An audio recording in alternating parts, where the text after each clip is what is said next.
Well, if it's so good, Hector, how come everybody's not doing this? Well, you know, Martin, that's a good question. And the reason is, you know, if it's so good to be in really good shape and really fit, why isn't everybody fit and in shape? What do you think the answer to that is? So it takes a lot of work and dedication. Yeah, that's exactly right. That's exactly what it takes in our business, too. It takes a lot of work and dedication. You know, if you're going to be successful in our business, you've got to be dedicated in work. If you want to get in really good shape, you got to be disciplined, you got to work. It doesn't mean that being in shape and being, you know, in good shape is not a good thing, or that everybody can't do it. It's that they won't do it.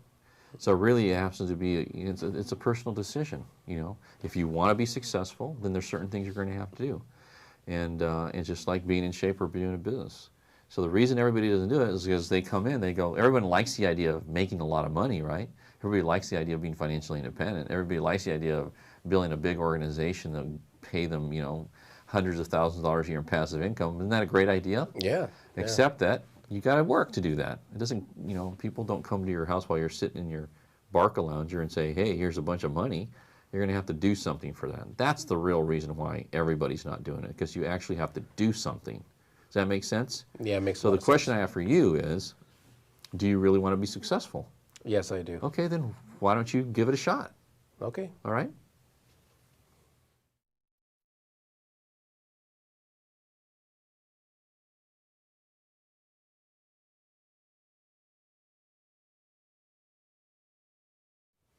Well, Hector, it sounds good and all, but how you doing? How far you gone in the business? Well, you know, honestly, I'm just getting started. I'm just learning how to do the business, and you know, one of the things that I need to do to build a successful business is to, recruit people like you that are really sharp, that have credibility, that have good work ethic, that have good people skills, and are competitive. And does that not describe you? Yeah. Yeah, okay. Yeah. Well, the way that you grow a Primerica business is to find people like you. If you're just starting, everybody has to start somewhere, right? Sure. Okay, so this is where I am right now. And so far, I've recruited 3 people, and Okay. I've written, 2 or 3 life transactions. I did a couple of loans, and I'm learning how to do the business. And so the reason I'm talking to you is because, as I showed you, how do you get promoted in Primerica, right? Sure. What you need to do is you need to recruit X number of people, and you got to do a certain amount of production in order to go from one level to the next level. Right now, I'm a district leader. I'm at the first promotion level because Yeah. I've recruited these, a few people.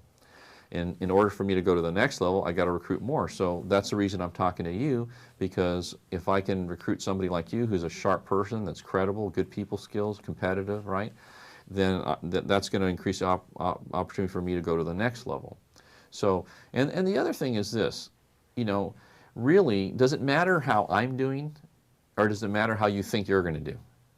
Well, I mean, I'd like to know that I can do it. Yeah, okay. So it really, if we just, peel back the onion, the real main thing that's important is how do you think you can do it? Because although I'm just getting started, I'm having a little bit of success.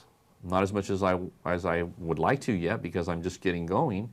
But look at this book right here. There's all these people that are making, there's a couple thousand people, 3,000 people making between $100,000 a year and like $4.5 to $5 million a year. So obviously a lot of other people have done well.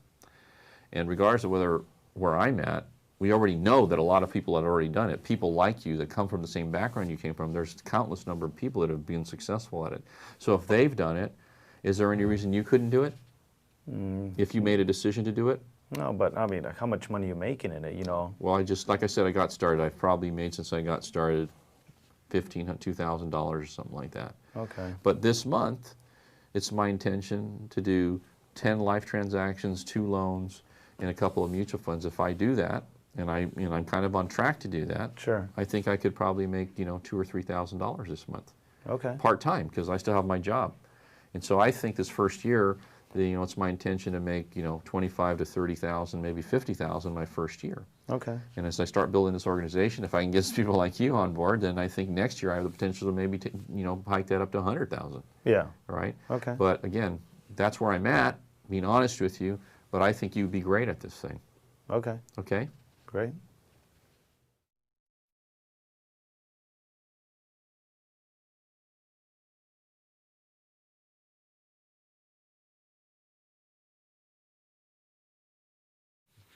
Well, Hector, the company looks good. I mean, solid company. What you do for families is good, but I don't know. I'd like to just think it over a little bit. I need some time. Okay.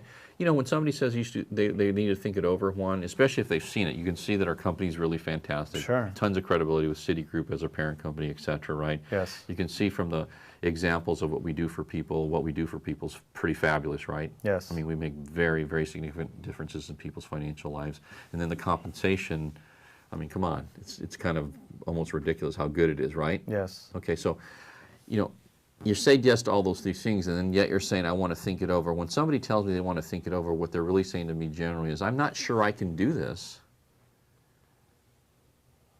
Is that kind of what you're feeling like? Are you kind of a little bit hesitant on whether you can do the business or not? Yeah, I'm not, I can't see myself doing this type of business. Okay, so that's really the issue. The issue is not that you don't think the business is great, and the opportunity is great. It's really you're not sure about whether you can do it or not. Yeah, I'd like to think if I could even do something like this. Well, first of all, of course you can do something like this. You know, you're a sharp guy. You're college educated. You're a very bright guy. We have people that have no college. I mean, you know, one of the top guys in our company is a guy named Rick Susie, and Rick, you know, he didn't go to college at all, right? And he's making, last year made $2.6 million. We got another guy named Chris Howard. Same thing, he was an electrician, never went to college, made $1.2 million last year. I mean, there's a lot of people like that in our company. Sure. So these are people with no education that started our business, they're multimillionaires today. So if these people with no education and you with tons of education, a really sharp guy, you know, come on, you can't look at with me a straight face and say, these guys could do it, but I can't do it. Yeah. That doesn't make any sense. Yes. Of course you can do it. Of course you can be great at this thing. Of course, you just have to apply yourself. Okay. Look, okay? All right, let's get started. Let's give it a shot. All right, let's try it.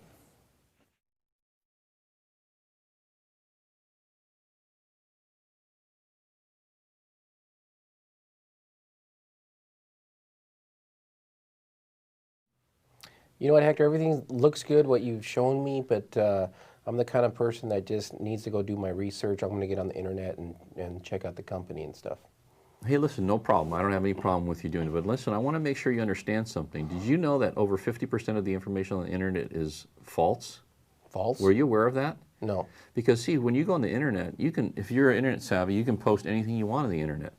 Anything. Doesn't matter what it is, right? It could be completely 100% inaccurate, and it's written on the internet. That doesn't make it correct, right? I mean, every company, if you look at every company out there, I don't care what company it is, whether it's Walmart. Walmart's is the most successful retailer ever in history, and they have tons of negative stuff about them. Doesn't mean Walmart's a bad company. I don't know, maybe, maybe not, right? Doesn't mean it is, right?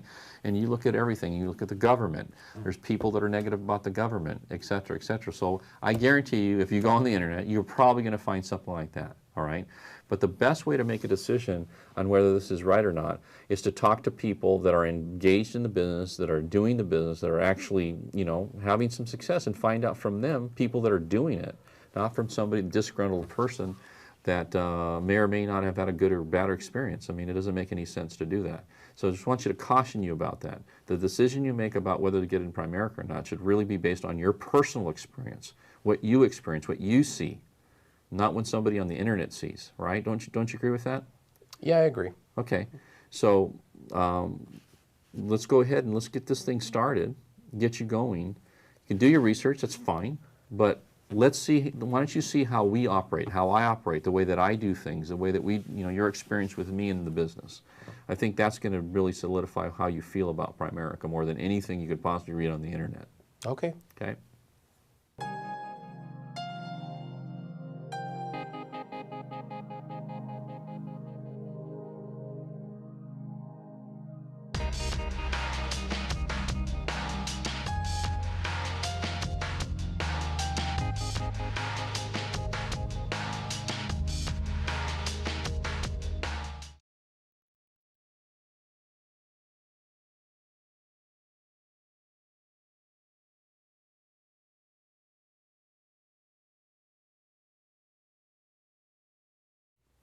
You know what, Hector? Everything's good, and you know, I did this to help out Juan with his training and everything, but I think we're okay right now. We don't need to do an analysis at this point. Maybe later on we'll do something. All right, Martin, you told me earlier, and I talked about this, talked to this repeatedly during the presentation, that you felt it was important to have a plan, that your family's financial future was the most important thing to you.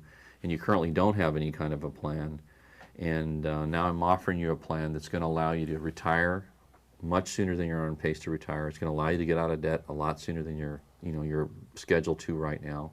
Going to create a lot more options, better savings, rates of returns, everything's going to be improved.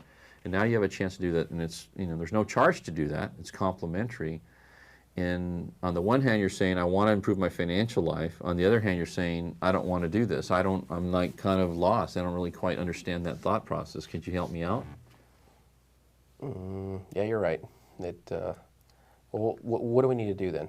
All we need to do is, I'm just going to go through this. It's kind of like you ever did an application for a credit card or something like that? Yeah.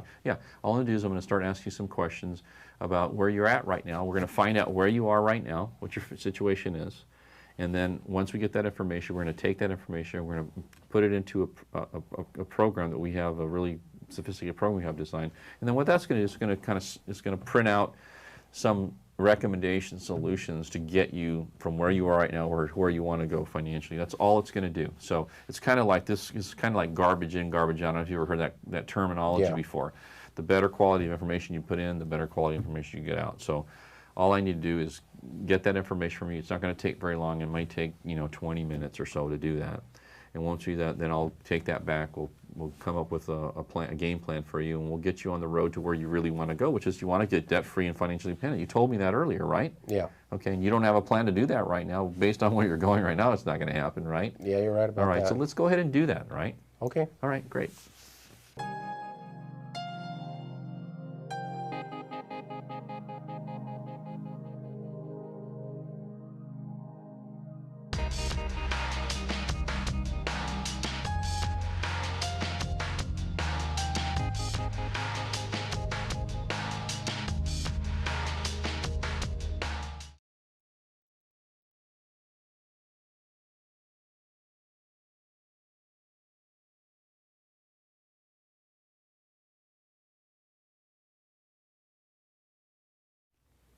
Well, Hector, thanks for showing me what my needs are in terms of the life policy, but I just kind of want to think about this. Biv and I need some time to think about this.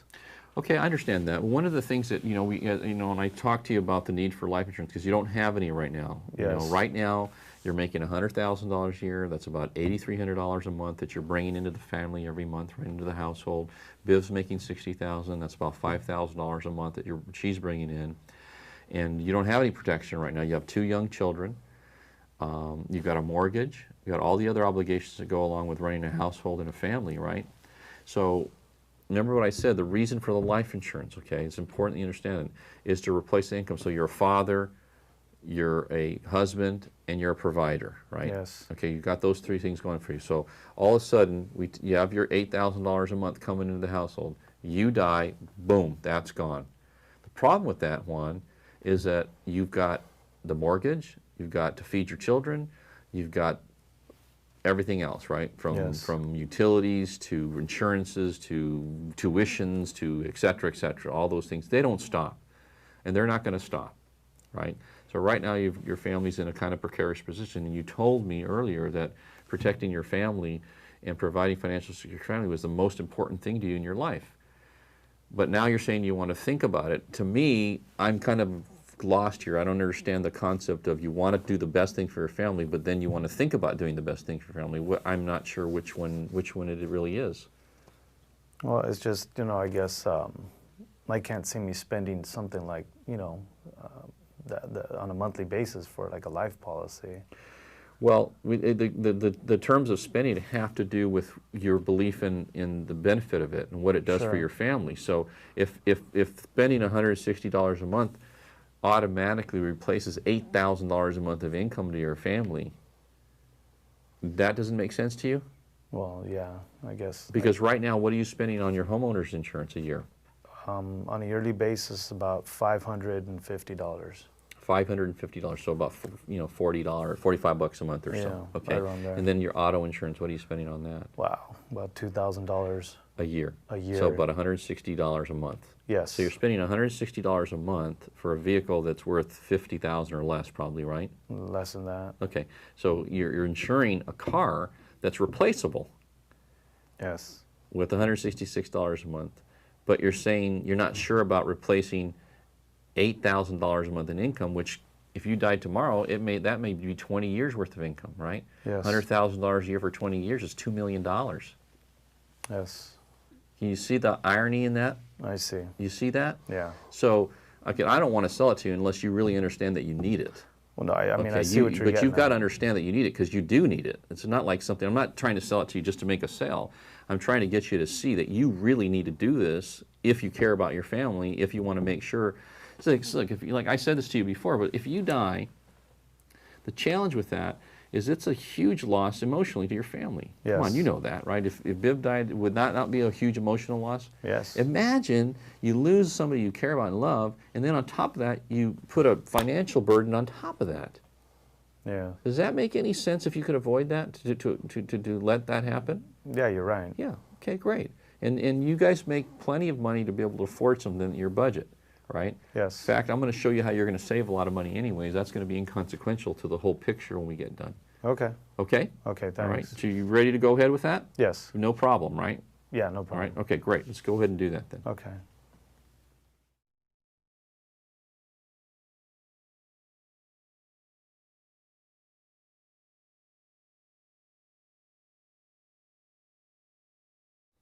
You know what, Hector? Everything looks good.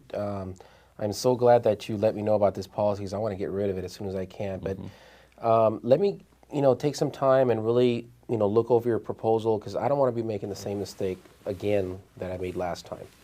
I understand that. Usually when people are hesitant about making any kind of change, Martin, it's because they're really afraid of making a mistake. Because if you and Denise knew that this was absolutely the right thing for you, that this was going to help you accomplish what you truly wanted to accomplish financially, and beyond a shadow of a doubt, you wouldn't have any hesitation in making a change tonight, would you? No, we wouldn't. Yeah, okay, so then there's still a little bit of doubt there, and that's my fault, okay? So let me do this. Let me go over this one more time to make this really clear so that you feel and you know that you're making the right choice for you and your family, for you and Denise, okay? So let's go over this one time. Right now you've got this VUL policy. You've got $250,000, $217 on you, $250 on Denise. You're spending $345 a month, okay? Right, you okay with that? Right. Okay, so I'm proposing the same amount of protection for $111 a month. Okay, so we're going to save you almost $300 a month. Does that seem like a bad decision so far? No. No. So a $300 a month saving. And remember, with your current program, the one you have right now, if you die, whatever amount of money is in the savings account portion of your policy, right, you only get the face amount. That reverts back to the company. Whereas with our program, whatever you have in the savings account, they're two separate entities, right? Right. So your family gets the $250 or the $217 plus whatever's accumulated. They get both of them versus one or the other. Remember, the other thing that's really important is that, so that's good too, right? Yeah. So the other thing that's important is that with your current policy, if you need to take money out of your account for any reason, they have 6 months to give it to you, right? Yeah. It's in your policy, and they're going to charge you interest to take that out, and then whatever you take out is going to reduce your death benefit. Whereas with ours, you don't have to borrow it. There's no interest to pay. If you take any money out, it has no effect whatsoever on the death benefit because they're completely separate. Not to mention the rate of return in the investment, investing it yourself is much better.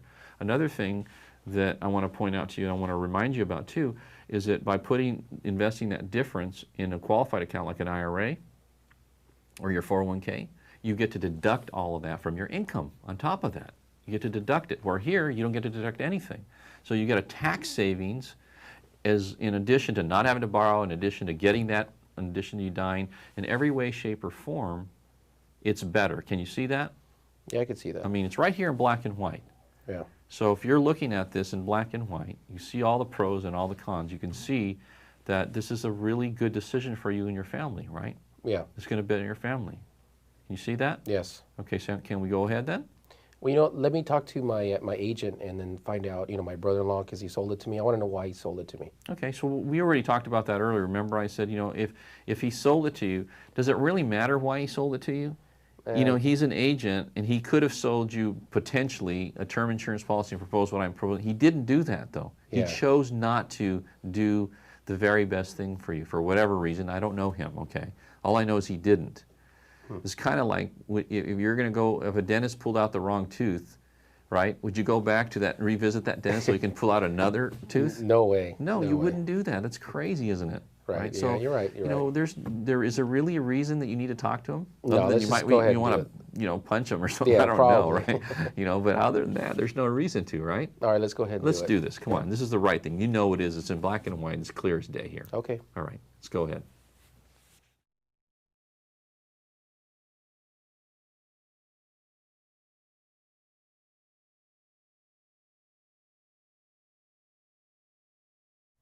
Well, Hector, I completely understand the coverage that we need, but right now it just doesn't fit in our budget. I don't think we could afford that. Okay, I understand that. Well, that's, one thing I don't want to do is I don't want to get you involved in something that you can't feel comfortable, investing in on a monthly basis, because that's not going to help you or help me or help anybody. That doesn't make any sense. But right now, you don't have any protection, so that's a bad situation. We already realize Yes. that, right? Because like we talked about, loss of income, you don't want to do that. It's too big of a burden, and there's a way to alleviate that. Yes. Let me ask you a question. What number do you feel would be comfortable at this stage of the game right now? I mean, like tonight, what could you comfortably feel I can write a check and it's not going to put too much of a strain on my budget? Well, based on our budget, we're looking at anywhere between like $80 and $100 a month. Okay, so would it be 80 or 100? Well, I'm, right in between. How about like 90? Okay, 90. Okay, why don't we do this? Let's figure out what 90 would do for you right now, how much that would protect you, and then we'll go from there. Okay. We'll start at 90. Obviously, one of the things my intention is going to be to get you the proper amount of protection at some point. But I want us, you don't have zero right now, so it makes no sense to have nothing, to continue with zero. Yes. So let's get the maximum amount we can with the 90. We'll start with that. And then what I'm going to do through this F&A and everything we're going to be doing, we're going to figure out a way to free up the additional money so that you can easily afford that, okay? And there's some different options. We're going to help you with your debt situation. That's going to free up money. We're going to take a look at your, your deductions, how you're doing your W-2s. That may be a way to free up money. There's a lot of different things we're going to look at. We're going to do a budget analysis, and we'll look at where all the money's going. Okay. Because there's probably easily another 40, 50 bucks going out that you probably could trim if you really, paid attention, all right? And so we're going to look at that as well. So, but let's go ahead. Let's start with a 90. Let's figure that out. We'll get that done tonight. Okay. Okay.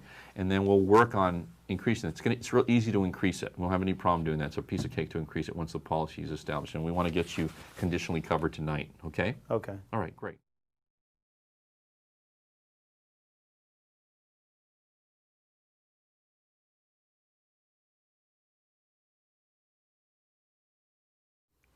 You know what, Hector, we're pretty young and we're healthy right now, and I just don't really see a big need for it right now. Well, one of the interesting things about insurance protection, especially life insurance protection, is the reason you get it is because you don't know when you're going to die. Let me ask you a question. Do you have any idea the day you're going to die?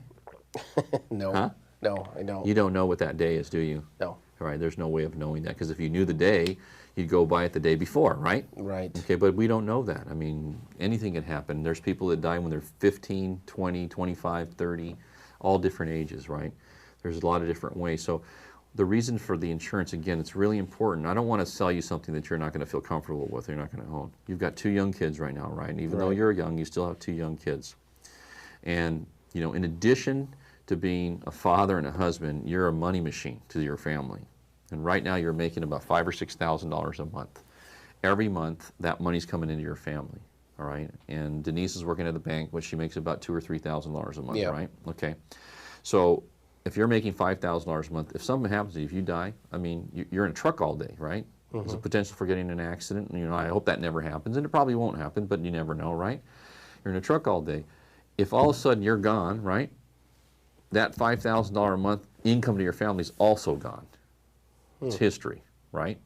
So now your 2 kids, who you love very much, right, and your wife are going to have to live on $2,000 or $3,000 a month. Right now they're living on $8,000 a month. So how's that going to be for them? It's going to be very difficult. It's going to be rough, right? Yeah. It's going to be rough. So you could avoid that. You're a young person right now. It's like $68 a month to take care of that. You're going to tell me for $68 you're going to risk your family having to suffer financially? No. Right? Doesn't make any sense, right? No, it doesn't. Okay. So let's get this done. It's a right thing. You need to do it.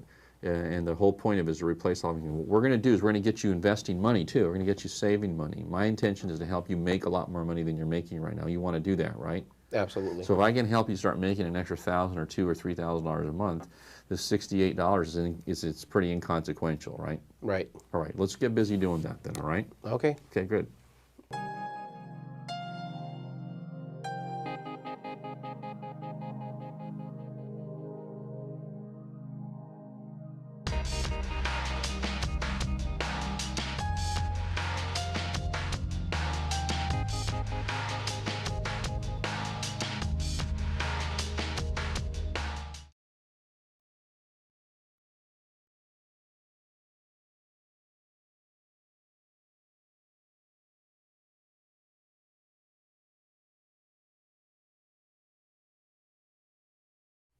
Well, Hector, thanks. You kind of opened our eyes to, our current situation, but I think we're going to go shop around now. Okay, well that's fine, not a problem. What are you shopping around for? Just where I can, I guess, get the best loan and, find out, what else is out there, because we really never even thought about it. Right, so you haven't even thought about it, you don't, so let me say one of the things that's going to happen when you shop around, okay? And I don't have any problem with you shopping around, that's fine, there's not a problem with that. But one of the challenges you're going to have when you're shopping around is when you talk to people, none of them are going to be able to put together the debt elimination strategy that I put together for you. How you're going to get out of debt, taking that money and investing in all the different parts of this loan that we do that nobody else does. No one's going to do that. Now you may even find a loan that the interest rate might be a little bit lower. But see, one of the things is you don't pay your payment with interest rate. What do you pay your payment with? Well, I send in a check every With month. dollars, Yeah. right? So the main thing you want to be concerned about is interest rates important to a point, but really what you're paying for the loan is the most important thing. How much you're going to pay over the length of the loan and what you're paying on a monthly basis, right? Sure. And how soon you're going to be out of debt. Yeah. With typical mortgage companies, right, they're not concerned about that. They just want to get you a loan. They don't care what happens to you. They don't care if you get in debt and stay in debt for the rest of your life or not. They don't care if you have a debt elimination strategy or not. They don't care about any of that, right? They just want to do a loan. Yes. Right? I didn't come here just to do a loan. You notice this whole package is the loan part of it. It's just one part of it, right? We got the Yes. investments, we got the insurance, we got the whole package, we got the strategies, everything, right? Yes. So when you're looking around for loan, the question you have to ask is, when am I going to be in debt and how much is the loan going to cost me? That's what you really want to know. Yes. Okay, not just the interest rate, because if you shop interest rate only, there's tons of companies that are going to tell you I got a lower interest rate. But what you've really got to look at is, what are you going to pay and what's this going to cost me over the length of the time? And you already know what this is going to cost you. It's going to cost you a heck of a lot less than you're paying right now, isn't it? Yes. Okay, and nobody's going to do that for you. So what I'm going to do then, I'm going to let you shop. I'm going to take my information, and I'm going to take it with me. You go to your shopping, right? Okay. And when you finish your shopping, how long is it going to take you to finish shopping? I need about a week. Okay, so I'll call you at the end of the week, and we'll see what you've got. Okay. What I need from you is a commitment that when you find this loan, that you get all the information to me so we can compare it. Okay. Would you do that for me? Yes. All right, and if that loan's better, I'm going to tell you should do it. And Okay. if my loan's better, you're going to take my loan, okay? Okay. Can we shake on that? Sure. All right, great. Thanks.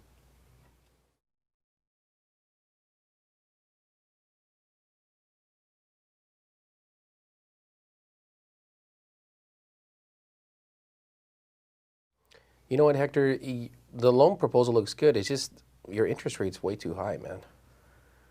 How high is it? How much too high is it? Well, I'm paying 6, and you're proposing like a 7.5. And so how? And you're paying. What are you paying a month on your payment? Your total, all your debt payments right now. like 2,500, Okay, and so what is it going to be with us? like 1,800. Okay, so is that more or less?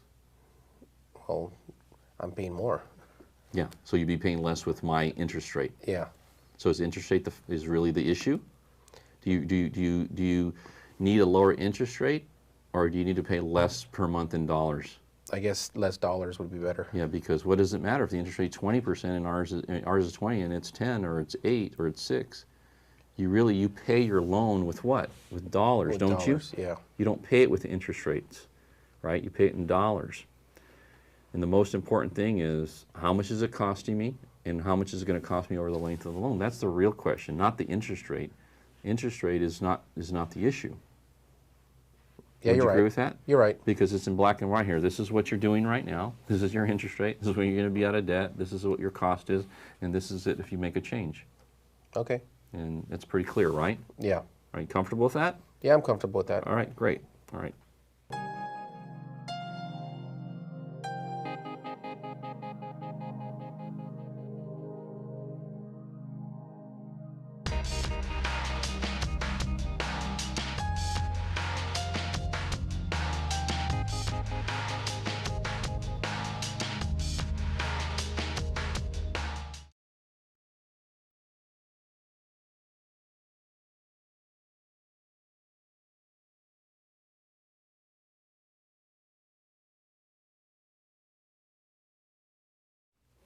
Well, Hector, you know, I understand the portfolio that you put together, but it's just too risky putting it in the market. I mean, I keep hearing the market's up, the market's down. I could just go to my bank and they tell me it's guaranteed, like in a CD. It's guaranteed, right? Yeah, it is guaranteed. It's guaranteed to lose money over time.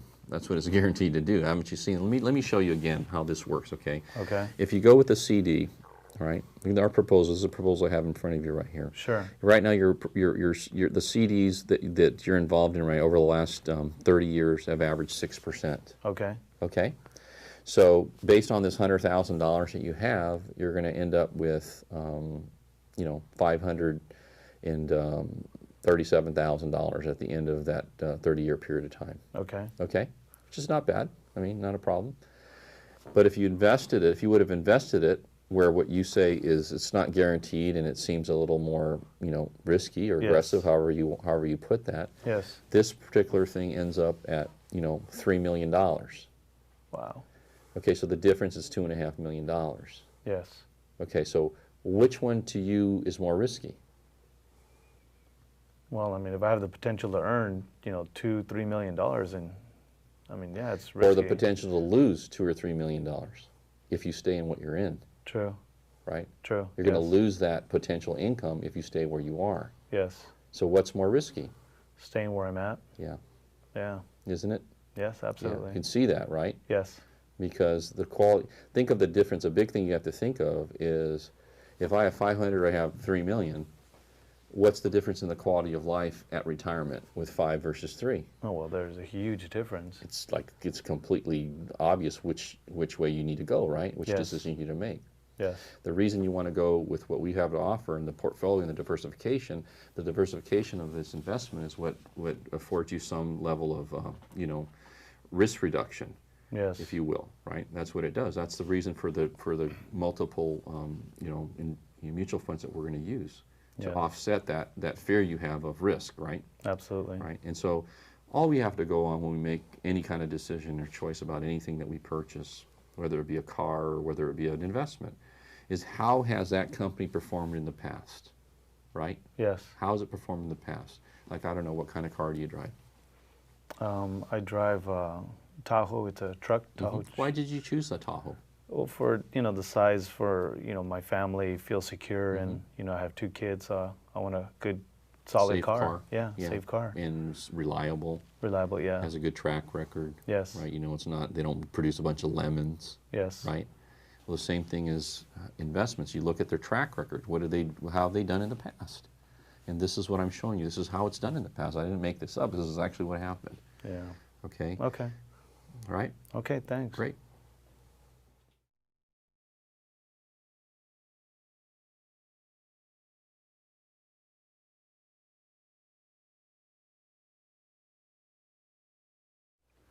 Yeah, you know what, Hector? The mutual funds that you're proposing sound pretty good, but I was, you know, looking through Money Magazine, and Vanguard's got these funds at no-load funds and stuff. So I heard that you should never pay a fee, you know, to invest your money. Okay. Well, then that's fine. The question you have to ask yourself is, how are you going to decide which funds to buy? If you have a question, who are you going to talk to? You know, are you going to talk to your mailman? Because, you know, there's nobody to talk to at Vanguard if you have a question about your investment or about your fund or how it works. The other problem is if the market all of a sudden takes a dip or a downturn and your portfolio starts to decrease, who do you call for help? Who do you call to walk you through that, to help you understand, you know, the conditions and what's going on right now? Who are you going to talk to when you do that? Well, don't they have like a 1-800 number that you could call and ask advice and stuff like that? I don't know. Do they? Well, I thought they did.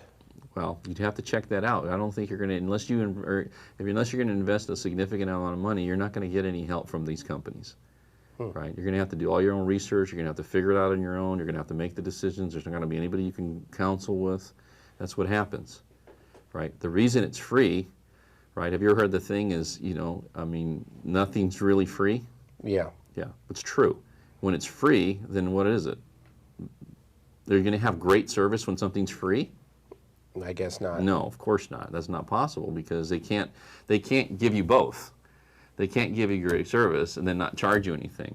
Right. All right, so you've got to give something somewhere, right? It's just like when you go to a really fine dining establishment or you go to McDonald's, right? You have great service at McDonald's? No. No, the experience is bad, right? And you don't pay much for it. But you go to a really great restaurant where the food's fabulous, right? They have a chef and great service, but you got to pay for it, Right. right? So if you want high quality service and value, you've got to pay for it. There's no free ride, right? Right. That's the way things are, because you do work, don't you? Yes. When you work, do you expect to get paid? All the time. Yeah. Of course you do. So I'm going to do a lot of work for you. I'm going to find the funds for you. I'm going to put the portfolio together. I'm going to answer questions. I'm going to research anything. Do you have any questions about your investment or things you want to do regarding that or anything else to have to do with financial situation? Who's going to help you? That's going to be me. Okay. I'm going to help you. So you're not just getting that, you're getting the whole package. You're getting everything. You're getting a financial plan, and you're getting somebody to answer questions, do research for you, take care of you, and guide you all the way through to where you want to be, right? And that's what you need. You need a coach. You need somebody to coach you through, and that's what I'm going to do for you. Okay? I'm going to be that for you. All right. Does that make sense? Yes. All right, great.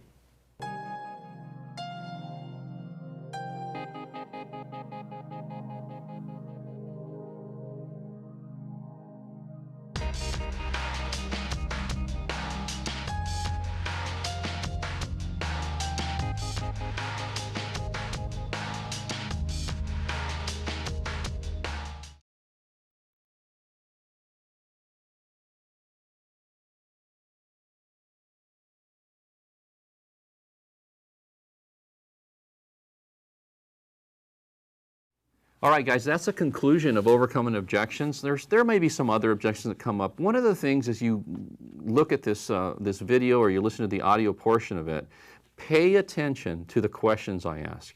Really, it's the detail of overcoming objections. The key to overcoming objections are the questions you ask. They're really the questions you ask. You know, I ask a lot of questions. I don't really say a lot. You'll notice that the more you pay attention to that. You learn how to ask those questions like that, and you lead people to a decision that's good for them. One of the key things about closing and overcoming objections is always having the intention to take that client and help them make decisions that are good for them. If they're not good for them, we're never going to close. We're never going to ask for the business or get them involved, right? But if it makes sense for them, we're going to always ask. That's what we should do. So overcoming objections is really an issue of asking questions, asking the appropriate question. You learn how to do that, you're going to be really great at overcoming objections. I would recommend that you listen to this or watch this repeatedly over and over and over. You're going to hear these objections come up throughout your primary career. The more appointments you go on, the more likely you're going to hear one of these objections. What you want to do is you want to get to the point where your ability to answer them is reflexive, just like I did. And you can get that good. It's going to take repetition on your part. You should probably listen to the audio portion of this 100 or more times, maybe 200 or 300 times, you know. Depends how good you want to be. If you want to be really good, if you want to get like I am, I've been doing this for a long time, right? I'm really good at this because I've done it over and over and over again. And you can get that good too. Couple that with watching it and then your own personal experience, you're going to be amazed at how effective you're going to be. The one thing I've discovered, the thing that stands between us and wealth in Primerica is really our ability to overcome people's objections and their areas of concern and to teach other people to do the same thing. You get really good at that, and you're going to be amazed at how fast you can grow this thing and how much success, how much money you can make, and really how much money you can help others make in doing that. So have a great time closing those objections, overcoming them, because it's fun. Once you get good at this, it's like a game. It's like a game. It's always been like a game to me. I always enjoy the process because when they come at me, I just relish that. It's fun to see how good you can be at overcoming objections. This stuff works. Practice, drill, rehearse.